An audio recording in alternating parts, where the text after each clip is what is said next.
আচ্ছা ভাই, তোমার লেবু ধরতাম না, তোমার ওখান থেকে রাখো। লেবুর আলি কত? লেবু যদি নাও কোনো মূল্যমূল্য নেই, দামাদামি করলে হয়তো বা থাইটা বলে খালে যাবো একদম 150 টাকা। ললে না নলে ভাগো। ওর মার 150 লেবু, 150 কি কেজি না আলি?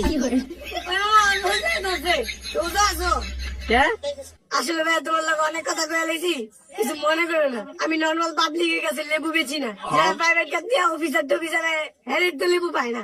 তুমি বাসার লেগে কাজ করে তোমার দোকানে নিয়ে যাও, হ্যাঁ দুনিয়া তোমার লেগে দুনিয়ার দিয়ে হয়ে যাবো। তোমার দ্বারা আমি আইছি শশা কিনতে, লেবুটি কসকসা দিকে ভালো লাগছে। তোমার কইছি টমেটোর দাম কইতে, এত ফাল পারো কামিয়া। ভাই তোমার তো প্রথমে তো কইতাছি, লেবু আর লেবু নাই, লেবু হয়ে গেছে ফল। ভাই তুমি হলো তো হলো। এই যে ভাই পাইকারি মাল, একদম মাল কে পায় না। এই যে লেবু শেষ হয়ে গেল। ওরে তুমি না লেবু দিছিলা? কি করে সব জায়গায় লেবু আর দিবা? ওই না তোমার যেটা কইরা না, আলি 30 টাকা দিব, দিবা? দিয়া দিব। কত? 30 টাকা? এদিকে এদিকে এটা হুঙ্গাও, হুঙ্গে যাও গা। 30 টাকা দিয়ে নাহলে আরেকটা কাজ করতে পারো, লেবুর বুটকি কেটে দেই, এটা বাইক লয়ে যাও আর 30 টাকা দাও। ইফতারির সময় হুঙ্গা হুঙ্গা খাও। আইসে আবার লেবু কিনতে। এই মামা কি লাগবো? সাইডন তো সাইডন। এবার আমরা হরেন না, আরে হরেন তো ভাই, সব কি লাগবো? তোমার লেবু কত? দাম সব। আরে ভাই হরেন না, আপনি দেখতেছেন না সবাই সব লেবু 2 বছর আছে, পাঁচটা আছে, গাছারা আছে, কোনটা দিব? আরে তুমি কি আমার চিনো না? ফ্রেশ কোনটা, তুমি ওইটার দাম বলো। দাম দাম বুঝাছি, সমস্যা নেই, দিতেছি ভালো দেখা। আরে ভাই এত দিতেছো কে? 2 পিস দাও, আগে দাম কত এটা কইলো।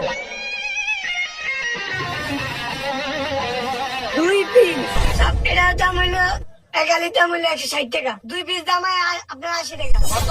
80 টাকা? ও মা গো, 1 পিস দাও, 2 পিস দেওয়া লাগবো না। লেবু হুঙ্গি এমন কত রোজা বার করুন যায়? বাপ রে বাপ, লেবু দাম এত বড় আছে। এক পিস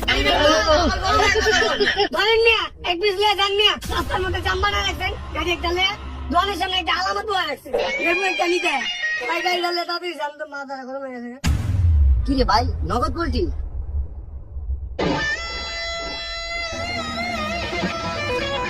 আরে ভাই যান না, দেন না হয়ে গেছে গা, যান।